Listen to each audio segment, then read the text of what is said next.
Hello everyone, learn ओ learn में आपका स्वागत है। चलो वीडियो स्टार्ट करते हैं। लेकिन वीडियो स्टार्ट करने से पहले लाइक करो, सब्सक्राइब करो and press the bell icon, ताकि जो मेरे न्यू वीडियो आते रहेंगे उसके बारे में आपको नोटिफिकेशंस मिल जाएंगी। And guys please support me and don't forget to share. So guys, today's topic is boring make exciting. तो आज हम बोरिंग स्टडी को एक्साइटिंग कैसा करें इसके बारे में देखते हैं। So guys let's start. Study हमें बोरिंग क्यों लगती है? पहले तो ये इम्पोर्टेंट है क्योंकि हमें स्टडी में इंटरेस्ट ही नहीं होता है। आप कोई अपना फेवरेट चैप्टर या फिर फेवरेट अपना टॉपिक पढ़ के देखो, आपको उसमें इंटरेस्ट आएगा। तो आपको करना क्या है, पढ़ते समय इंटरेस्ट लाना है। और आप बोलेंगे इंटरेस्ट लाने के लिए क्या करना है, तो आज उसी के बारे में हम देखने वाले हैं। सो स्टडी करना किसको बोरिंग नहीं लगता?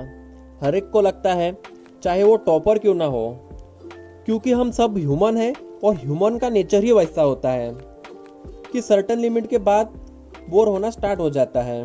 लेकिन पढ़ाई करना भी इम्पोर्टेंट है, उसके बिना तो कुछ मुमकिन ही नहीं है। इसीलिए बोर हो या नहीं, पढ़ाई तो सबको करनी पड़ती ही है। हम पढ़ना बंद तो नहीं कर सकते, लेकिन उस बोरिंग वाली पढ़ाई पे ओवरकम तो कर सकते हैं, क्योंकि पढ़ाई पे ओवरकम करना ये अपने हाथ में है। आपको बहुत बार बोला जाता होगा या आप कहीं सुनते होंगे, पढ़ाई को एक्साइटिंग करने के लिए म्यूजिक सुनो या फिर गेम खेलो।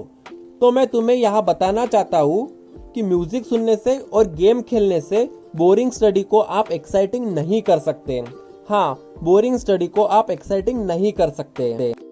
जब आप म्यूजिक सुनते हो या जब आप गेम खेलते हो, तब स्टडी को एक्साइटिंग बनाने के लिए करते हैं। लेकिन वो जो है वो आप स्टडी को एक्साइटिंग नहीं बल्कि ब्रेक दे रहे हैं। मतलब आप समझ रहे हो, म्यूजिक या गेम से आपके स्टडी को ब्रेक मिलता है। ब्रेक लेने से आप फ्रेशनेस फील करते हैं, ना कि एक्साइटिंग। आपको स्टडी को एक्साइटिंग बनाना है, तो आपको स्टडी करते समय ही ऐसा कुछ करना है कि स्टडी हमें एक्साइटिंग लगे, ना कि हमें ब्रेक लेना है। सो इसी के बारे में देखते हैं। तो मैं तुम्हें अभी 5 मेन टिप्स बताता हूँ। ये मेन 5 टिप्स आप करके देखो, आपको 100% बोरिंग स्टडी एक्साइटिंग लगने लगेगी। So first one, divide topics. आपको क्या करना है, टॉपिक डिवाइड करके पढ़ना है। Second one, change study places. आपको जो है अपना स्टडी प्लेस चेंज करते रहना है, कोई एक ही स्टडी प्लेस नहीं रखना है। Third one, challenge yourself. आपको खुद को ही चैलेंज देना है। Fourth one, draw diagrams. आपको जो अपना स्टडी जो है डायग्राम के फॉर्म में या फिर फ्लो चार्ट में करना है। Fifth number, read repeat topics. आपको जो है रिपीट टॉपिक्स पढ़ना है। सो अभी मैं स्टेप बाय स्टेप आपको सब कुछ डिटेल में बताता हूँ। So starting from first, divide topics. आपको क्या करना है, टॉपिक को डिवाइड करके पढ़ना है। आपको मैं एक एग्जांपल बताता हूँ। फॉर एग्जांपल, आप कोई भी एक बुक ले लो, उस बुक में चैप्टर वाइज डिवीजन होती है। बुक के फ्रंट में ही कंटेंट दिया होता है और उसमें चैप्टर वाइज डिवीजन होती है। तो हर एक बुक में चैप्टर वाइज डिवीजन क्यों होती है, आपने कभी सोचा है? चैप्टर वाइज डिवीजन होने की वजह से आपको पढ़ने में आसानी होती है। आप सोच के देखो, कोई एक बुक है, उसमें चैप्टर वाइज डिवीजन ही नहीं है, तो आपको पता भी नहीं चलेगा कहाँ से पढ़े और कहाँ तक एंड करें, और आपको ट्रेस भी आ जाएगा इतने बड़ी बुक है और इतनी बड़ी बुक में अब कब फिनिश करूं। सो इसीलिए बुक में जो है वो चैप्टर वाइज डिवीजन होते हैं, और चैप्टर वाइज डिवीजन होने की वजह से आप अच्छी तरीके से पढ़ भी पाते हैं, और एक चैप्टर होने की वजह से आपको पढ़ने में ट्रेस भी नहीं आता है, क्योंकि चैप्टर छोटे पार्ट में डिवाइड होते हैं, तो आप वो जल्दी कवर अप कर लेते हैं। वैसे ही आपको कोई चैप्टर बोरिंग लग रहा हो, तो आप उस चैप्टर को डिवाइड कर लो। मतलब क्या होगा, आप वो टॉपिक डिवाइड करेंगे तो आपको पढ़ने के लिए सिर्फ एक डिवाइड हुआ टॉपिक ही आएगा। तो वो छोटा सा टॉपिक जो होगा वो आपको पढ़ने में भी आसानी होगी, और आपको लगेगा ये छोटा सा टॉपिक है, जल्दी फिनिश कर लेता हूँ, तो आपको वो पढ़ने में बोरिंग भी नहीं आएगा। तो इसीलिए पढ़ते समय आपको चैप्टर हो या कोई आप रीडिंग कर रहे हो, तो उसे छोटे छोटे पार्ट में डिवाइड करके पढ़ो, ताकि आपको बोरिंग भी ना लगे। Second number, change study place. Study place भी मैटर करता है।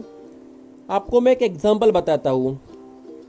आप कोई नया घर लेते हैं, तो उस घर में जाने के लिए आपको एक्साइटमेंट होता है, या फिर कोई नया फर्नीचर करते हैं तो आपको कुछ दिनों तक वो फर्नीचर अच्छा लगने लगता है और कुछ सालों के बाद वही फर्नीचर आपको बोर सा होने लगता है, मतलब आप वो नहीं देखना चाहते।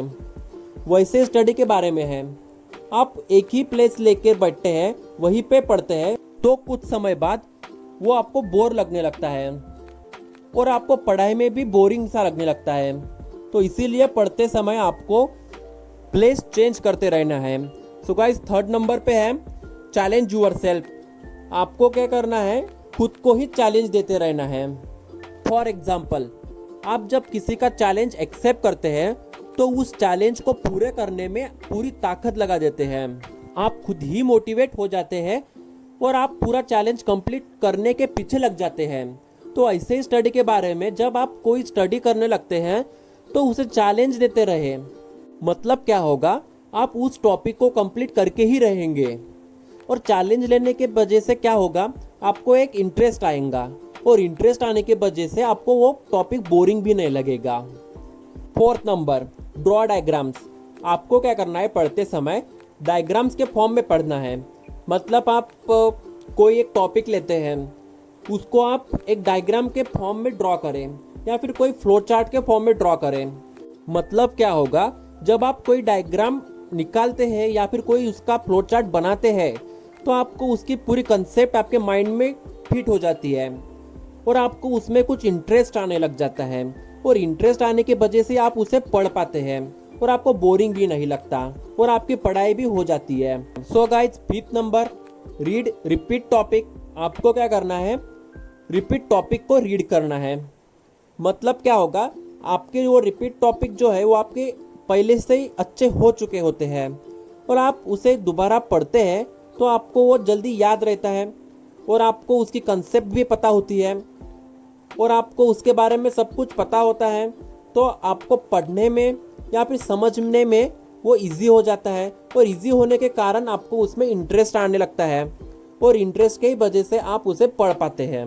सो गाइज, आपको पढ़ते समय बोरिंग लगे तो आप रिपीट टॉपिक पढ़ सकते हैं। So guys, like, share, subscribe and also press the bell icon, ताकि जो मेरे न्यू वीडियो आते रहेंगे उसकी नोटिफिकेशंस आपको मिल जाएंगी। एंड गाइज, प्लीज सपोर्ट मी, जल्दी से जल्दी मेरे सब्सक्राइबर बढ़ा दो। Thank you so much.